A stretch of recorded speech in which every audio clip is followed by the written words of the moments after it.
Empero os rogamos, hermanos, cuanto a la venida de nuestro Señor Jesucristo, y nuestro recogimiento a Él, que no os mováis fácilmente de vuestro sentimiento, ni os conturbéis ni por espíritu, ni por palabra, ni por carta como nuestra, como que el día del Señor esté cerca. 3. No os engañe nadie en ninguna manera, porque no vendrá sin que venga antes la apostasía, y se manifieste el hombre de pecado, el hijo de perdición. 4. Oponiéndose, y levantándose contra todo lo que se llama Dios, o que se adora, tanto que se asiente en el templo de Dios como Dios, haciéndose parecer Dios. 5. ¿No os acordáis que cuando estaba todavía con vosotros, os decía esto? 6. Y ahora vosotros sabéis lo que impide, para que a su tiempo se manifieste.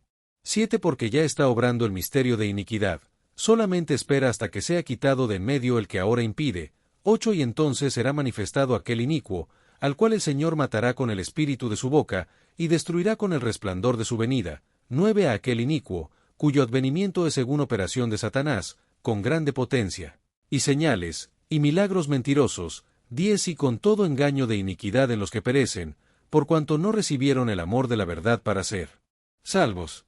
11. Por tanto, pues, les envía Dios operación de error, para que crean a la mentira. 12. Para que sean condenados todos los que no creyeron a la verdad, antes consintieron a la iniquidad. 13. Más nosotros debemos dar siempre gracias a Dios por vosotros, hermanos amados del Señor, de que Dios os haya escogido desde el principio para salud, por la santificación del Espíritu y fe de la verdad. 14. A lo cual os llamó por nuestro Evangelio, para alcanzar la gloria de nuestro Señor Jesucristo. 15. Así que, hermanos, estad firmes, y retened la doctrina que habéis aprendido, sea por palabra, o por carta nuestra.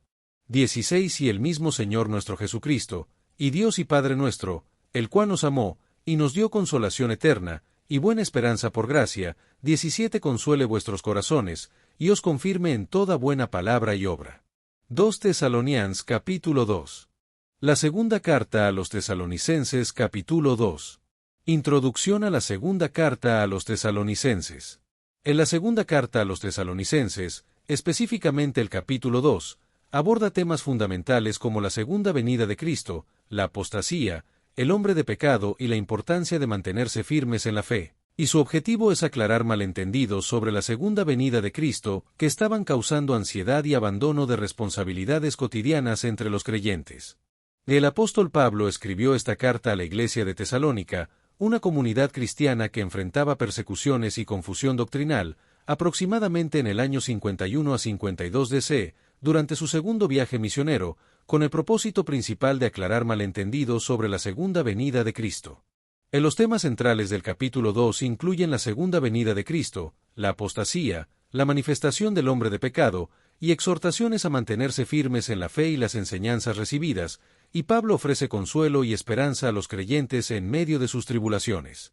En la estructura del capítulo 2 se divide en 3 secciones, los versículos 1 a 2, que advierten contra la confusión sobre la venida del Señor, los versículos 3 a 12, que describen los eventos que precederán a la venida de Cristo, y los versículos 13 a 17, que contienen palabras de agradecimiento, consuelo y exhortación. Advertencia contra la confusión sobre la venida del Señor, 2 Tesalonicenses 2, 1-2. En los versículos 1 a 2, Pablo ruega a los tesalonicenses que no se dejen engañar por falsas enseñanzas que afirman que el día del Señor ya ha llegado, y muestra preocupación por la estabilidad espiritual de los tesalonicenses, advirtiéndoles que no se dejen perturbar fácilmente por enseñanzas que afirman que el día del Señor ya está cerca.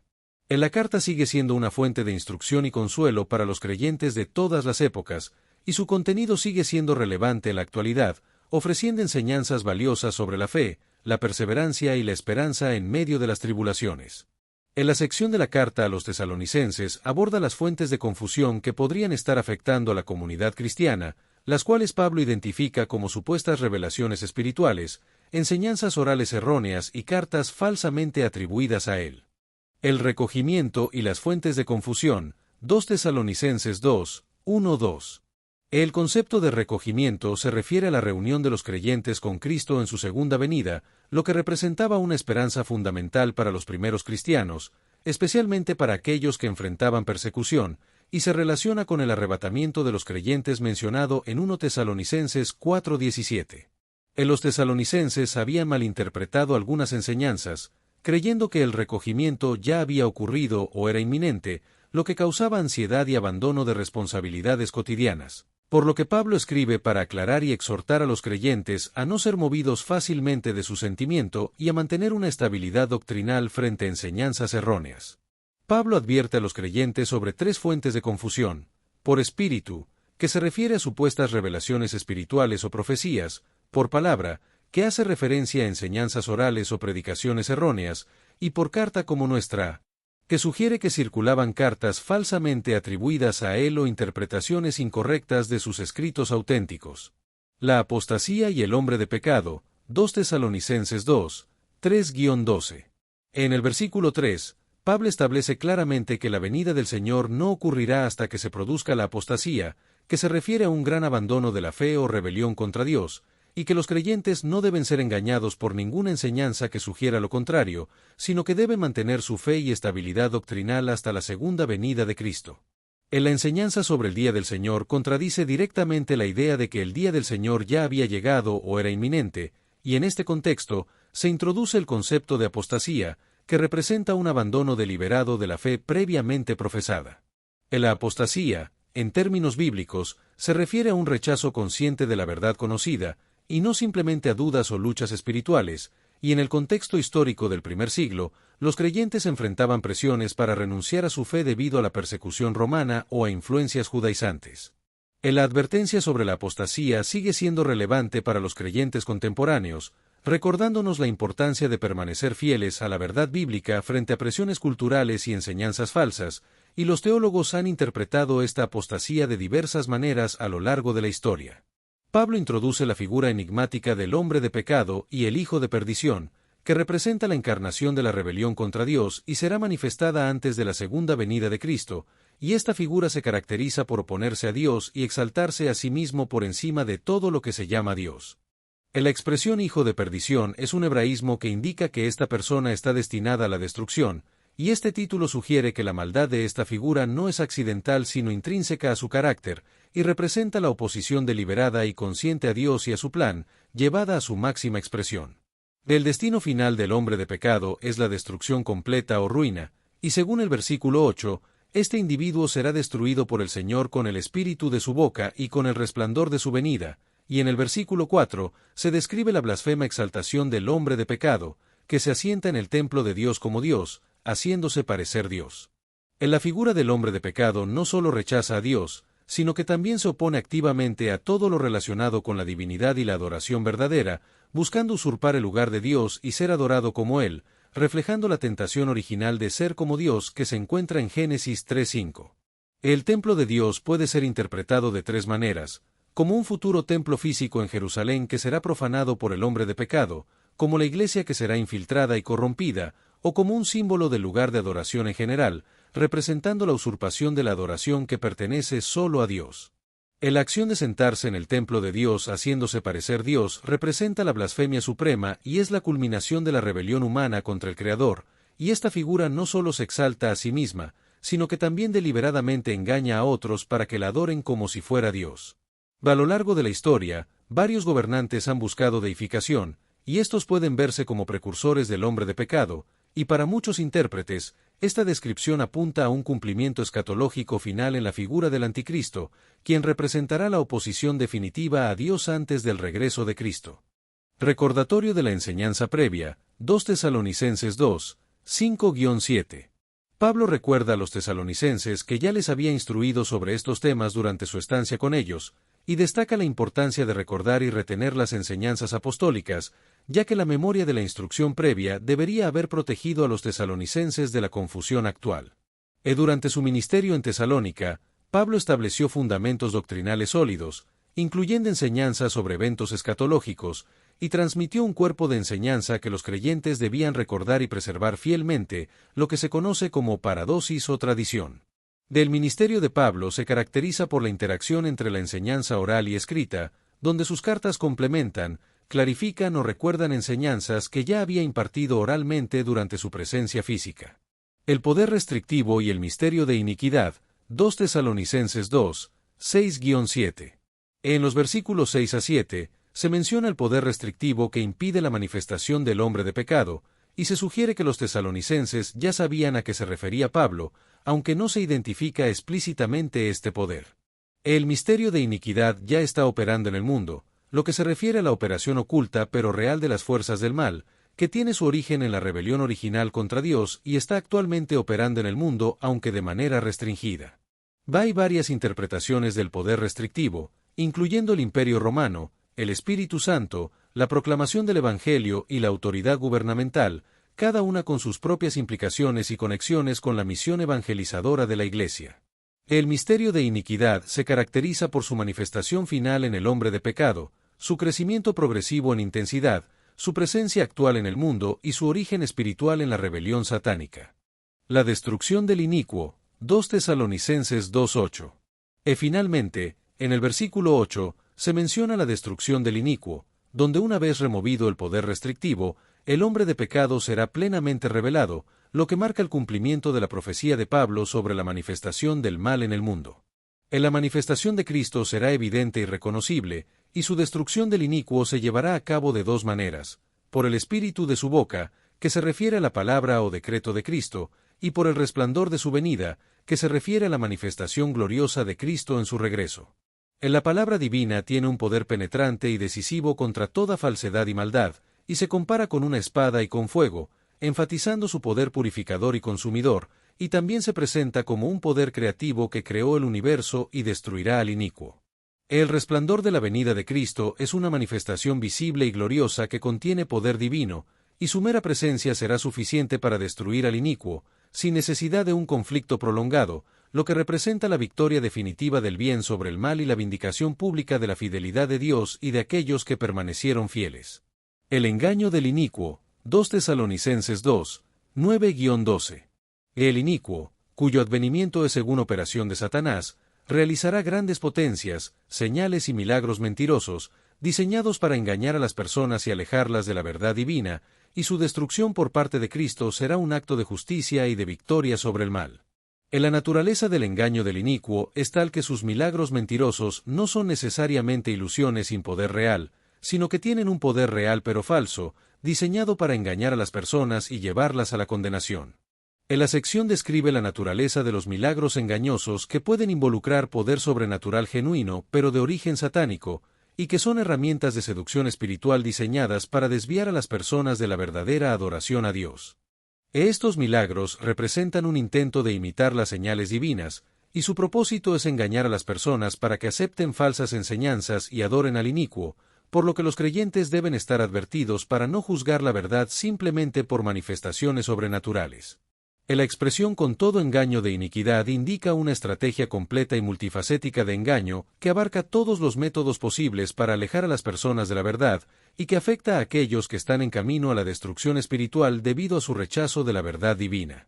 La vulnerabilidad al engaño tiene una causa específica, que es el rechazo del amor a la verdad, y el amor a la verdad es un componente esencial del proceso de salvación, ya que funciona como una protección contra el engaño y permite a las personas valorar la verdad por encima de todo. Dios permite que aquellos que han rechazado la verdad sean entregados a un engaño más profundo, como una forma de juicio divino, y el resultado de esta operación de error es que las personas abrazan activamente la falsedad, completando así su autoengaño, lo que lleva a la justa condenación de aquellos que rechazaron deliberadamente la verdad y prefirieron la iniquidad, como se menciona en los versículos 11-12. La operación de error describe una influencia activa que lleva al error, y es una forma en que Dios permite que las personas sean juzgadas por su rechazo a la verdad, como se menciona en el texto, que hace referencia a Jesús y a Moisés, y que destaca la importancia de recibir el amor de la verdad para ser salvos. El juicio divino sobre aquellos que han rechazado la verdad toma la forma de una ceguera espiritual intensificada, en la que pierden la capacidad de reconocer la verdad, similar a lo que Pablo describe en Romanos 1, 24-28. Este juicio también representa la consecuencia natural de rechazar la verdad, ya que cada rechazo disminuye la capacidad de una persona para reconocerla en el futuro, creando un ciclo descendente de engaño. La expresión crean a la mentira indica una completa inversión de valores, en la que aquellos que rechazaron la verdad ahora no solo aceptan la mentira, sino que creen activamente en ella con convicción, lo que representa un engaño progresivo.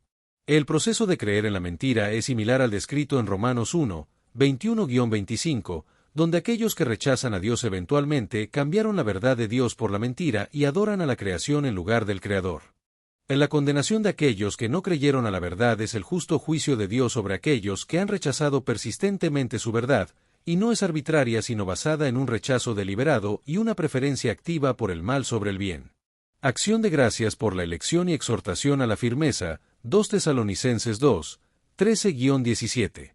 Pablo establece un marcado contraste entre aquellos que serán condenados y los creyentes tesalonicenses que han sido escogidos para salvación, lo que enfatiza la gracia divina en la elección de los creyentes. Pablo expresa su deber de dar siempre gracias a Dios por la elección de los tesalonicenses, que han sido escogidos desde el principio para salvación, por la santificación del Espíritu y fe de la verdad, y que han sido llamados por el Evangelio para alcanzar la gloria de nuestro Señor Jesucristo. La gratitud constante de los creyentes refleja el reconocimiento de que la salvación es fundamentalmente obra de Dios, no logro humano, y se basa en la elección divina que Dios hizo desde el principio. La elección divina tiene como propósito la salvación de los creyentes, y se enfatiza que esta elección está fundamentada en el amor de Dios, no en méritos humanos o decisiones arbitrarias, como se describe cuando Pablo afirma que Dios os haya escogido desde el principio. La doctrina de la elección divina sirve como fuente de consuelo y seguridad para los creyentes, especialmente en contextos de confusión y persecución, recordándoles que su salvación descansa en el propósito eterno de Dios. Los medios de salvación mencionados por Pablo incluyen la santificación del Espíritu, la fe en la verdad y el llamamiento por el Evangelio, destacando la importancia del ministerio apostólico en el plan divino de salvación. La santificación del Espíritu es una obra divina que implica un proceso purificador por el cual el Espíritu Santo limpia al creyente del pecado y lo conforma progresivamente a la imagen de Cristo, y es tanto un acto inicial como un proceso continuo de crecimiento en santidad. La fe en la verdad es la respuesta humana necesaria para la salvación, y se enfatiza que la fe salvadora tiene un objeto definido, la verdad revelada por Dios, particularmente en el Evangelio de Jesucristo, y contrasta directamente con aquellos que creen en la mentira. Pablo describe a los tesalonicenses como hermanos amados del Señor, enfatizando que la elección divina está fundamentada en el amor de Dios, y que su salvación es un proceso que involucra tanto la iniciativa divina como la respuesta humana de fe. La fe en Dios es una confianza continua en la verdad divina, y los tesalonicenses debían seguir creyendo y viviendo según la verdad a pesar de las enseñanzas falsas y la persecución que enfrentaban. Pablo especifica que Dios los llamó a través del Evangelio, lo que destaca el papel importante del mensaje evangélico en el llamamiento divino, y que este llamamiento es efectivo y produce fe y respuesta en aquellos que lo reciben. El propósito final del llamamiento divino es alcanzar la gloria de nuestro Señor Jesucristo, lo que se refiere a la transformación final de los creyentes a la semejanza perfecta de Cristo, incluyendo cuerpos glorificados y participación en su reino eterno. Pablo exhorta a los tesalonicenses a mantenerse firmes en las enseñanzas recibidas, ya sea oralmente o por escrito, y a retener la doctrina que han aprendido, para así resistir las enseñanzas falsas y especulaciones sobre la venida del Señor. La exhortación a estar firmes es un imperativo espiritual que llama a una postura de estabilidad y resistencia, similar a la de un soldado que mantiene su posición en batalla, y se dirige a toda la comunidad, no solo a individuos aislados, para que juntos puedan mantener la firmeza en la verdad. La carta concluye con una oración de bendición, en la que Pablo pide que el Señor Jesucristo y Dios Padre consuelen los corazones de los tesalonicenses y los confirmen en toda buena palabra y obra, lo que sirve como transición de la enseñanza doctrinal a la exhortación práctica y la bendición. La estabilidad doctrinal es una responsabilidad compartida por toda la Iglesia, y Pablo enfatiza la importancia de retener la doctrina que han aprendido, que se refiere a las enseñanzas y tradiciones transmitidas por los apóstoles. La doctrina puede ser recibida de dos maneras: por palabra, es decir, a través de la enseñanza oral impartida durante el ministerio de Pablo en Tesalónica, y por carta, es decir, a través de su correspondencia escrita, como su primera carta a los tesalonicenses. La autoridad apostólica se establece a través de ambas formas de transmisión, oral y escrita, lo que contradice la idea de que solo la enseñanza escrita o solo la tradición oral es autoritativa. La exhortación a retener la doctrina enfatiza la importancia de la continuidad doctrinal, y establece un criterio para evaluar otras enseñanzas, rechazando cualquier doctrina que contradiga lo que han recibido de Pablo. Bendición final, 2 Tesalonicenses 2, 16-17. La bendición trinitaria menciona a Cristo, al Padre y al Espíritu Santo, y refleja la centralidad de Cristo en la teología paulina, así como la unidad en la operación divina y el amor divino como base de todas las bendiciones.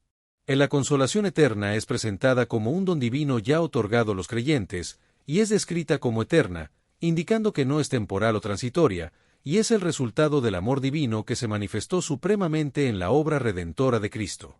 La unidad en la acción divina se refleja en el uso de un verbo singular para describir las acciones de Cristo y del Padre, y el Espíritu Santo está implícito en la obra de consuelo y confirmación, completando la referencia trinitaria. En general, la sección enfatiza la importancia de la estabilidad doctrinal, la autoridad apostólica y la bendición trinitaria, y destaca la centralidad de Cristo en la teología paulina y el amor divino como base de todas las bendiciones. La consolación divina es eterna y trasciende las circunstancias cambiantes, lo que la distingue de los consuelos humanos que son pasajeros, y era particularmente relevante para los tesalonicenses que enfrentaban persecución y estaban preocupados por cuestiones escatológicas. La buena esperanza por gracia es un don divino que es calificado como buena y está basada en la gracia, lo que enfatiza que no es merecida o lograda por esfuerzos humanos, sino que es un don gratuito de la bondad divina que se orienta hacia el futuro y servía como antídoto contra la ansiedad que algunos tesalonicenses experimentaban respecto al día del Señor. En la oración de Pablo es por consuelo interior y confirmación exterior, lo que incluye la petición de consuelo que afecte todo el ser interior y la confirmación o fortalecimiento en la conducta exterior, tanto en palabra como en obra, y reconoce la dependencia de los creyentes de la obra divina. El corazón en la Biblia se refiere al centro de la personalidad humana, que incluye pensamientos, voluntad, emociones y decisiones, y la oración por consuelo sugiere que los tesalonicenses experimentaban algún tipo de angustia o preocupación que podría relacionarse con la persecución que enfrentaban o con la confusión doctrinal sobre la venida del Señor. La confirmación en palabra y obra es una petición de Pablo para que los tesalonicenses sean establecidos firmemente en su fe, lo que les permita resistir las influencias desestabilizadoras y mantener una estabilidad espiritual que se manifieste en expresión verbal y comportamiento práctico, y el consuelo divino no es simplemente alivio emocional temporal, sino una paz profunda basada en la verdad que viene de comprender correctamente las enseñanzas sobre la venida del Señor y confiar en Él. Plan divino. La expresión verbal es fundamental en la vida cristiana, y Pablo ora para que los tesalonicenses sean fortalecidos para hablar de manera que honre a Dios, abarcando el testimonio verbal, la enseñanza, la exhortación mutua y toda forma de comunicación. La acción práctica es también crucial, ya que la fe genuina siempre se manifiesta en obras que reflejan el carácter de Dios y sus valores, y la vida cristiana auténtica implica coherencia entre lo que se cree, lo que se dice y lo que se hace. Aplicación contemporánea de la enseñanza de 2 Tesalonicenses 2.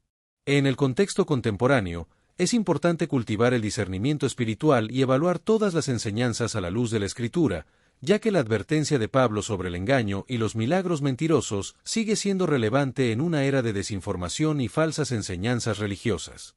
El amor a la verdad es crucial en una cultura que a menudo relativiza la verdad, y los creyentes están llamados a valorar, buscar y defender la verdad divina, incluso cuando contradice las opiniones populares o resulta personalmente inconveniente. La exhortación a estar firmes es especialmente relevante en tiempos de incertidumbre y presión cultural, y los creyentes contemporáneos deben mantener una estabilidad espiritual basada en las verdades inmutables de Dios. En cuanto a la escatología, es importante evitar la especulación excesiva sobre tiempos y fechas, y en su lugar, mantener una esperanza vigilante, viviendo con la expectativa del regreso de Cristo sin abandonar sus responsabilidades presentes.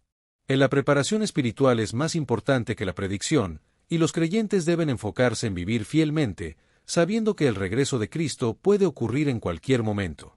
La apostasía es un tema relevante en el contexto actual, y se manifiesta en tendencias contemporáneas de abandono de la fe histórica, relativismo doctrinal y alejamiento de las creencias y prácticas tradicionales, por lo que la fidelidad a la verdad revelada se convierte en una postura contracultural. Los creyentes contemporáneos, al igual que los tesalonicenses, están llamados a mantenerse firmes en las enseñanzas apostólicas, incluso cuando la cultura se mueve en dirección opuesta, y deben estar conscientes del poder del engaño que puede manifestarse de diversas maneras. El engaño puede ser muy sofisticado, utilizando la tecnología moderna para crear falsedades convincentes, y a menudo contiene elementos de verdad, lo que lo hace más difícil de detectar, por lo que los creyentes deben buscar protección en la comunidad de fe y el estudio diligente de las Escrituras. En la advertencia de Pablo sobre el engaño reconoce la vulnerabilidad humana, especialmente cuando éste apela a deseos y preferencias personales, y destaca la importancia del discernimiento comunitario, que requiere diálogo, corrección mutua y sumisión a la autoridad de las Escrituras. En la enseñanza apostólica, preservada en el Nuevo Testamento, es el fundamento doctrinal permanente de la Iglesia y sirve como un ancla estabilizadora en tiempos de cambio cultural y proliferación de nuevas enseñanzas, proporcionando continuidad con la fe histórica y criterios para evaluar innovaciones teológicas. En la enseñanza apostólica trasciende barreras culturales y temporales, y sus principios fundamentales siguen siendo aplicables en diversos contextos culturales, sirviendo como puente entre la revelación divina y las realidades contemporáneas. Conclusión: esperanza, consuelo y firmeza en la fe. En la buena esperanza que Pablo menciona proporciona certeza en tiempos de incertidumbre, y ofrece un fundamento estable en medio de circunstancias cambiantes e impredecibles, fomentando una perspectiva eterna que relativiza las preocupaciones temporales. La esperanza cristiana es activa, sirviendo como motivación para la fidelidad presente, y la expectativa de alcanzar la gloria de nuestro Señor Jesucristo inspira a los creyentes a vivir de manera digna de ese llamamiento, y ofrece un testimonio poderoso en un mundo a menudo caracterizado por desesperanza o esperanzas superficiales. La fe cristiana se distingue de los optimismos meramente humanos por su fundamento en la gracia divina y su orientación hacia realidades eternas, lo que la hace única y convincente. La integración de la palabra y la obra es fundamental para la coherencia cristiana, ya que la fe auténtica se manifiesta tanto en lo que se dice como en lo que se hace, evitando la hipocresía y ofreciendo un testimonio integral al mundo. En la mención de Pablo de la buena palabra y obra enfatiza la importancia de equilibrar la ortodoxia, palabra correcta, con la ortopraxis, acción correcta, para evitar desequilibrios espirituales y honrar ambas dimensiones de la fe. Del consuelo en tiempos difíciles proviene directamente de Dios, pero a menudo se canaliza a través de la comunidad de fe, que está llamada a ser un instrumento del consuelo divino, proporcionando apoyo, ánimo y presencia en tiempos de sufrimiento. La gracia es el fundamento de toda la experiencia cristiana, desde la elección eterna hasta la glorificación final, y proporciona seguridad a los creyentes, ya que la salvación no depende del mérito humano, sino de la bondad divina. La fe cristiana tiene una dimensión comunitaria, ya que Pablo dirige sus exhortaciones a toda la comunidad, y la comunidad de fe proporciona un contexto para evaluar enseñanzas, corregir errores, fortalecer la comprensión compartida de la verdad, y ofrecer apoyo mutuo y testimonio colectivo. La centralidad de la gracia y la dimensión comunitaria de la fe proporcionan una perspectiva transformadora que permite a los creyentes encontrar significado y propósito incluso en circunstancias dolorosas, y les da confianza en la fidelidad de Dios para completar la obra que ha comenzado en ellos. La manera en que los creyentes viven juntos y expresan amor mutuo es una demostración visible del poder transformador del Evangelio, y es importante que los creyentes mantengan una relación armoniosa y de amor entre sí.